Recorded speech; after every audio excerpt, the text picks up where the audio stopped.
I still remember when the first time went to PyData, I was a PhD student. I was lucky I got a free ticket from the Pi ladies.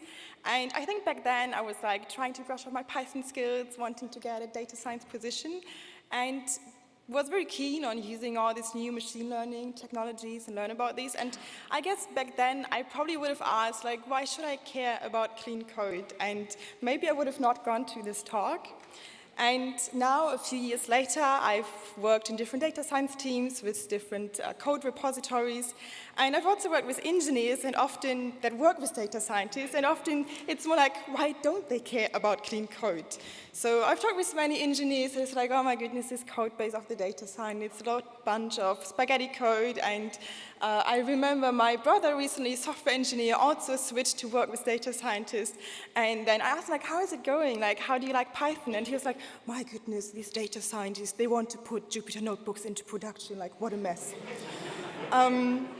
And I think there's one reason, I think, why that is that often data scientists don't care so much about their code is that very often our main output isn't actually code that runs in production, but very often it's a research document that outlines our finding. We have some Jupyter notebook, we test some assumptions, we try out some different models, and maybe in the end our conclusion is, actually this approach doesn't make sense, currently we need to wait for more data, or maybe it's just some number in a presentation, some slide, some pie chart or something. So it's really not always code that runs in production. And so because code is not the main output, we care a bit less about it, and we tell ourselves these lies like, I'm only going to run this query once, and this is probably not going to change, and no one's going to need this again. And yeah, especially with some analyses that didn't quite work out, it's like, okay, we won't run this again. And maybe you also do have the hope that you can just deploy the notebook to production, maybe copy-paste some stuff. But the reality looks very differently. In the end, what happens is that someone asks, like, oh, can you check if it also what happens if we only restrict to this group of people? And maybe you have some idea to come up with, you want to change some small thing. And also, very common favorite of mine is like someone says, oh, can you have a look at this old notebook, this old code base that a former coworker left, and that back then we didn't really have the capacity to do, but now we think it's a good idea to look at it again and maybe implement it. And yeah, deploying a notebook is probably also not a good idea. So I think, yeah, one thing with code is that in the end, we read code more often than we write it.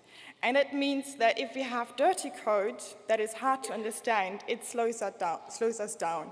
It takes much more time to understand if you need to go through multiple files to see what is actually happening there. And then also it becomes much harder to change it. So if at some point business says like, hey, we actually realize we need to change something here, the business rules, it can be very hard if you have to trace through multiple files to make this change.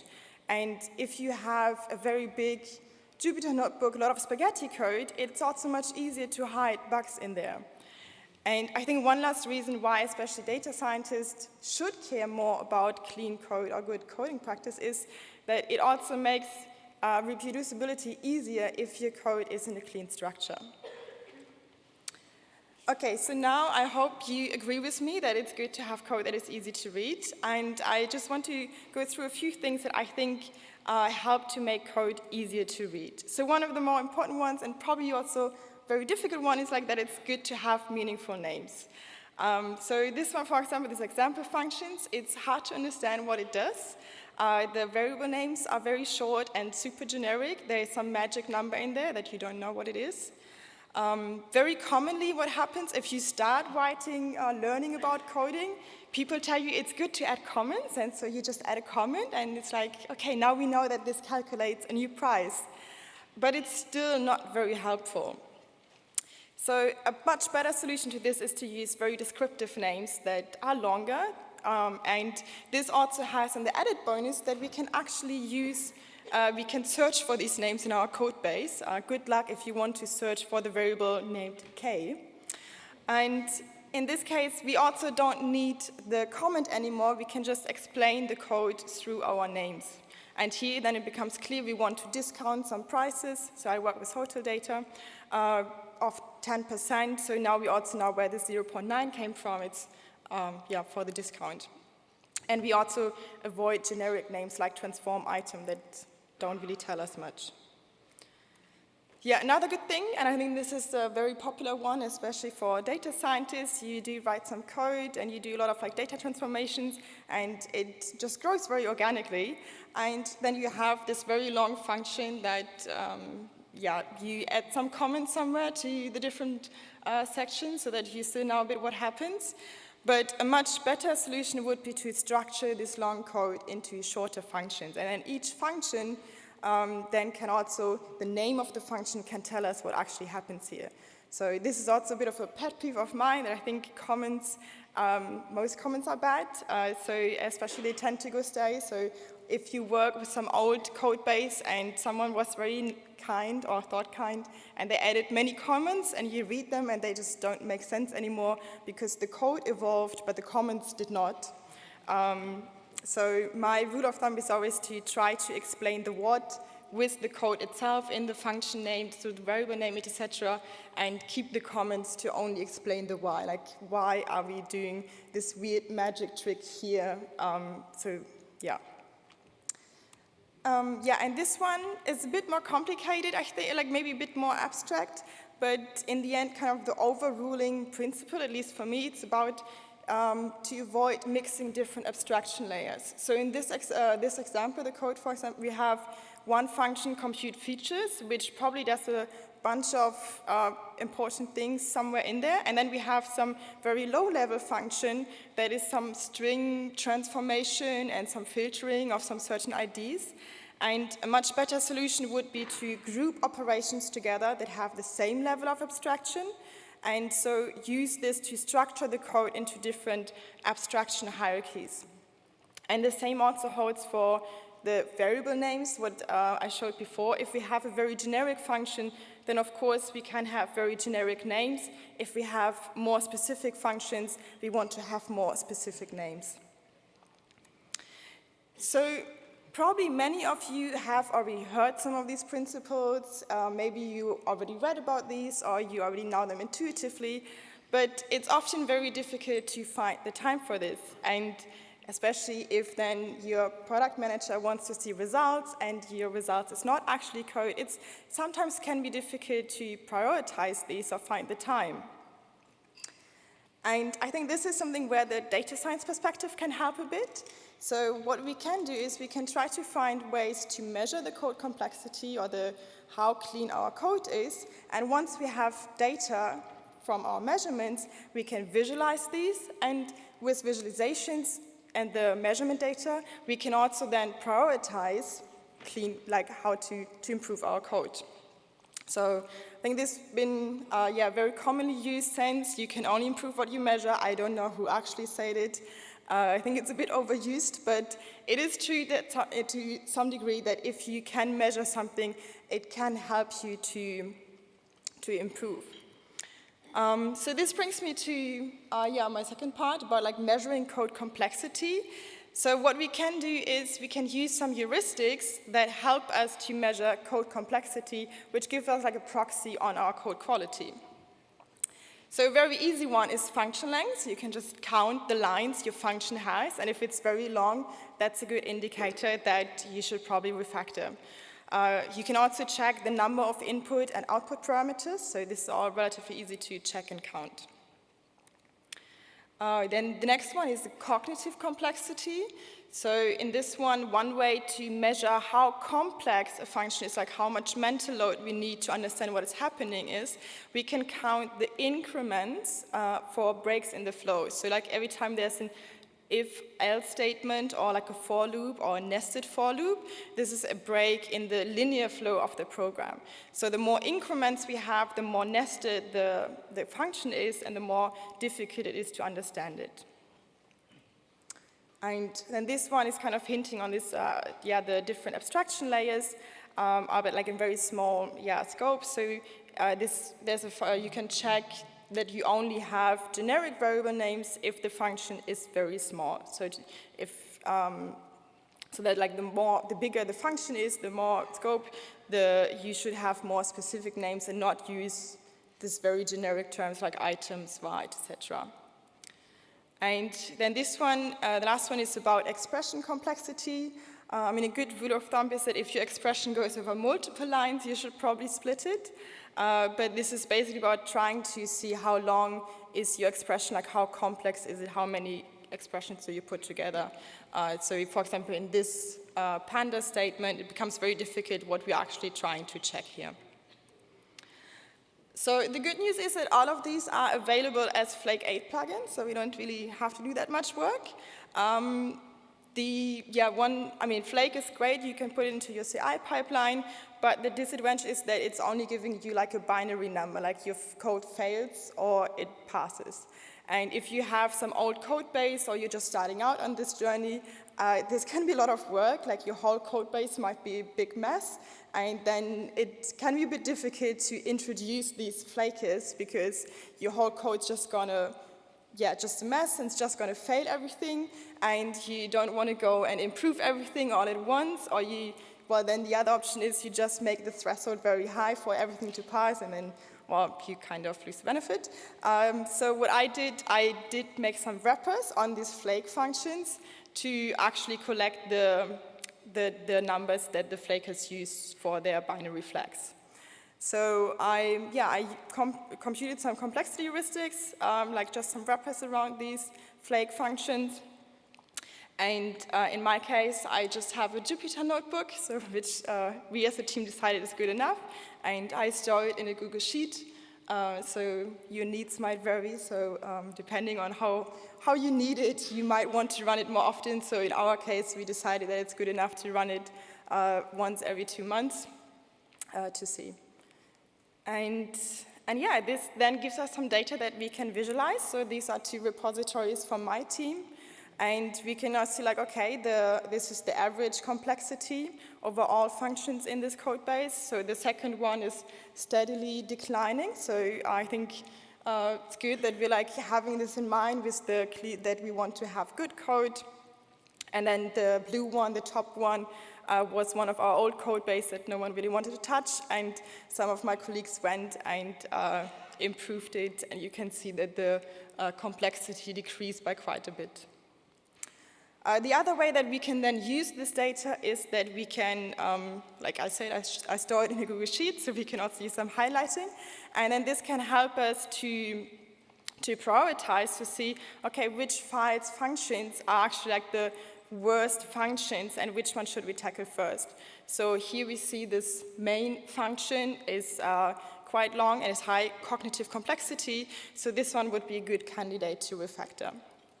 So what we did in our team is we look at this like once a month or once every 2 months, and then discuss which kind of functions we want to tackle, which one we want to prioritize, and we set aside around like 2 hours a month per person, and this already has quite a big impact on our team.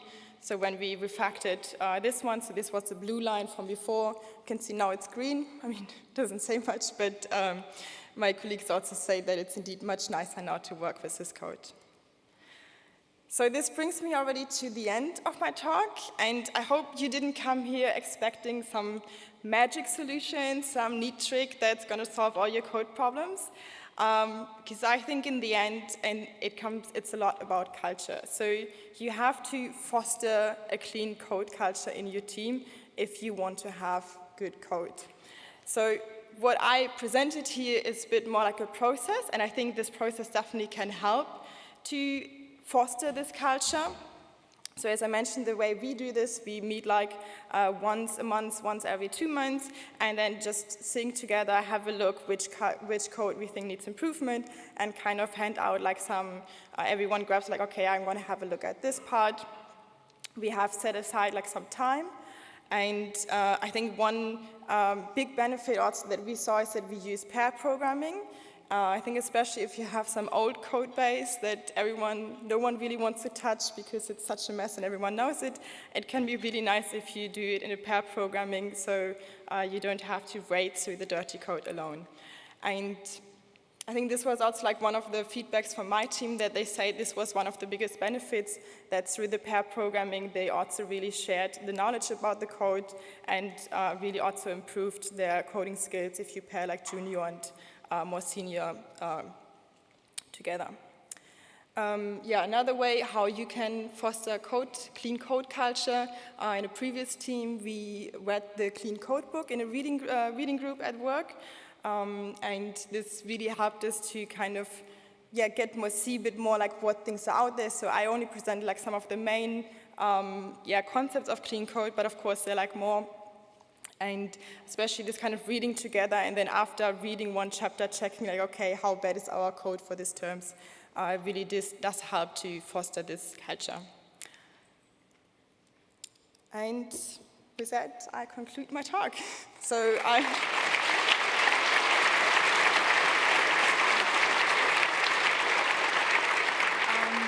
Thank you, Corrie, for very interesting and so very hands-on topics with lots of memes we all love to use.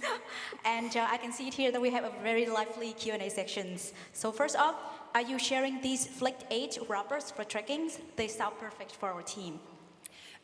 Yes, so I have them in this GitHub repository called Complexity, and I have to confess that they also didn't start out very clean. There were like some quick and dirty wrappers in the beginning. So now I did clean them up for this talk specific, but you can have a look there. Awesome. Someone else wants to ask, what do you think about docstrings for every class method? When to use them? Good question. So I think docstrings, they can be great, but it really depends on the function. So as I mentioned, code, like comments do have the problem that they can go stale. The same holds also for docstrings. Also, by the way, for type hints. So I've seen some type hints that were really lying about what was happening in the function. The way we do in our team is that like the smaller the function, the less docstring you probably need. So, and then keep the docstring for the more higher level functions. So good tips. Another question. I have the problem of still have too much inner functions because there are so many possibilities. There's too much what? Possibilities. In the beginning. Too much, I guess that still a lot of complexity in the function. And he said she said, there's so many possibilities, therefore have very long names. How can I try to improve this?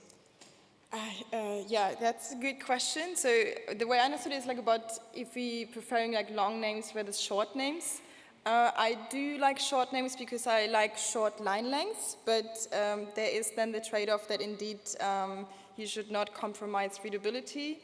And I guess if it's about readability, sometimes you have to bite the apple and then you just go for the long names. I see. And another question I have, which tool you think would be used to identify the level of code coupling or to aid in separations of concerns? Good question. I have not looked at this, so feel free to share if you have any tools. So I'm not aware of any tools for that. Like I remember I also looked up for how dry the code is, like if there's repetition in the code. I think there was somewhere something, but it didn't seem very applicable. So it's a good point. There's definitely so many issues that you will not be able to catch with these code complexities. They really act more as heuristics to get a feeling like what direction your code is going. It's good to know, and I think this is another question for the communities. Another questions. Are there any types of comments? Are there any types of comment that you think are okay to use? What to do if you need to document the reason for decisions made during data processing?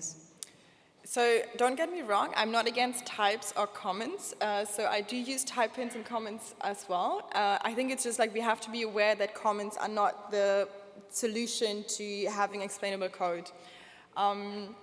That said, sorry, can you repeat the last part? What to do if you need to document the reasons for decisions made during data processing? So, I mean, this kind of depends where this decision is later needed. So I think some decision for us goes more into a research doc that we share with the business, with product managers, etc. But indeed, like many kind of, especially like the weirder decisions or some code decisions where we copy-pasted something from Stack Overflow that was hard to understand. So this then I usually comment like, okay, we did this way, we copy-pasted from here. Also because I think these are often then the parts, if it looks weird, someone in the future might look like, why does it look so weird? I'm going to change this, and then it's going to break. So I think these are the places where it's good to have a comment to document your decisions. That's a good point. Yeah, a lot of people are very curious to try the GitHub link, but it seems like it's not working. So maybe it's not public. Maybe I have to put it public. Good point. I'm going to do this after the talk. Awesome. Thanks, Corrie. Next questions. Do you have any experience in using Lightning on GitHub? Using what? Linting. Linting. Actually not. My company currently is using GitLab. So. Or do you mean like using linting in a CI pipeline? I think this person wants to specifically ask about GitHub, but yeah, I don't know. I mean, we do have linting in our code, in our CI pipeline. I do think it's nice. I personally also like automatic formatter. It does work for me, but I know that there's always lots of discussion about linting stuff. So. Yeah, we always learn something here every day, and maybe that's something you want to try later on. Our next question, are there alternatives to Flick 8, and what are the pros and cons? There are definitely some other commercial tools. So I had one from a team that also used, I think there's like a GitHub integration that also measures this code complexity. So in a way, it does very similar things to what I do. I think maybe without the customization data processing if you want to do anything on your code complexity data. But there are some tools available that can also do this. Do you have any examples, the specific one you want to share? Or? I think one tool that does it, I think it was called Code Coverage. So it integrates nicely also with GitHub, but it's a commercial product, so you have to pay. I see. That's interesting. And also there's a lot of other questions about code complexities. So another person wants to ask, there are instances where reducing code complexities might affect code efficiency. Based on your experience, when would this be worth it? I don't think there's a general rule when it's worth it, when not. So I remember, I think there was also like one talk before about speeding up Python, where he also mentioned naive code is usually not the most efficient one, but it can be very readable. So I like that he mentioned there are like some easy plug-and-play ways, like using, for example, number that make then the whole code easier to read. Like it still stays easy to read because you're using basically the naive implementation and you're just switching out some code, some types. And I think if that's possible, that's a great solution. But of course, this is a trade-off, and it will depend heavily on your use case. So of course, if it's business critical, if it costs you a few thousand, I don't know, dollars or so, then it might be worth to go for the less readable, more efficient version. But yeah, I think that's really up to the use case. So the question is, the answer is, it depends. It depends, yes. Yes, everybody. Thank you for sharing your perspectives. Another question is about code metrics. Do you think that creating the code metrics with every PR would help the team, or is it going to be counterproductive? Do you think that creating the code metrics with every PR would help the teams, or is it going to be counterproductive?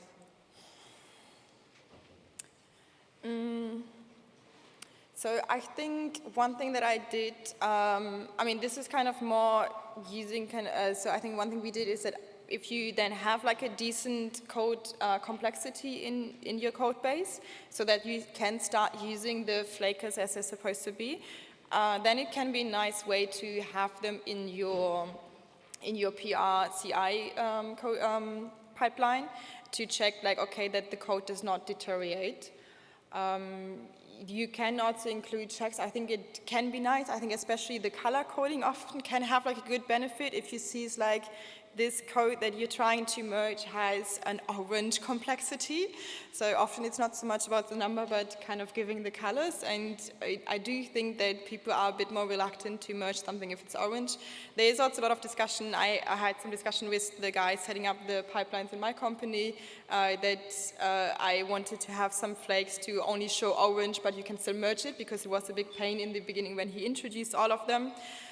Some people's like, no, if it's orange, but you can still merge it, people are going to ignore it. I think people do not necessarily ignore it, but I think it's also something that, where it comes back again to culture, like this is a bit part also about culture, that if you do a PR review, it does help if everyone in the team has this kind of culture of paying attention to code complexity, to the readability, and then to mentions like, hey, maybe you could improve this function by changing this name, like this is really hard to understand.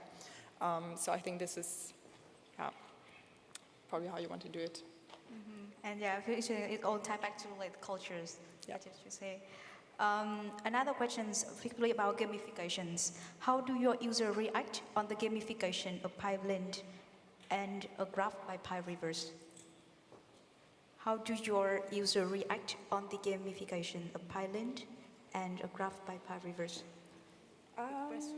I'm not quite sure I understand. I'm not sure what PyReverse is, gamification. So I think the feedback in my team was very positive, that it's nice if you can visualize, wow, the code really improved, because I think especially with code quality, the results aren't always that tangible. So I think this is also why maybe it's sometimes a bit difficult to convince your project manager that you need to invest some time in this. And I think this is just very satisfying for yourself if you see it's like, look, now we really see this, the code quality improved quite a bit, and also something that you can show. That makes sense. Another thing about complexities, in terms of list, in terms of list and dictionary comprehension, how do you measure the cognitive complexities? I don't know how to measure cognitive complexity. I think, as I say, these heuristics definitely don't cover all cases. You can still do very dirty things that are hard to understand that will not be covered by any of these heuristics I presented. So that's why they're called heuristics. Again, I think this is where it comes down to foster a culture of having nice, good code, and also like a culture of learning and wanting to improve your code. It's work in progress. Yeah. Another question is, I want to split the function into smaller bits, but have trouble organizing it properly, both to understand the use and also to reuse the code. How do you have any advice for how to organize it? Well, no one said it's going to be easy. So, well, there is still some work to do. Like, the code doesn't organize itself. So I guess that's going to be your job as a developer or data scientist. So yeah, I think this is the part where you probably need to think what makes most sense. Yeah, I don't think I have really any tips for that. I know that there's some discussion also like how much sense it makes to reuse functions a lot, because this also can increase maintainability problems if you reuse functions in very different contexts. But this really depends on the use case, and I think this is kind of like the part where you really need to think a bit like how do you separate the different parts of the code. Awesome. I think this is the very last question that we can take. Do you have any recommendation for material beyond the more basic use case? For example, a good repo structures or interactions of functions or classes as I guess a good recommendation would be to be consistent. But I think this also, for me, finds hard because like I usually came into a company that already has existing code structure, and I think often it doesn't make sense to change things because that's going to be the mess to just like reorganizing stuff. So often a good case is to just work with what you have and see how you can organize in this structure. Yeah, hard to say. I think be consistent. I do like for data science, I think there are like some cookie cutter approaches that already provide a good structure for repositories, which I think is very nice, but of course it doesn't always fit all projects, but it can give a good guidance which direction to go. I see, that's good tips. And I think that's the end of our talk today. Everyone, please give a warm applause to Corrie. Thank you again.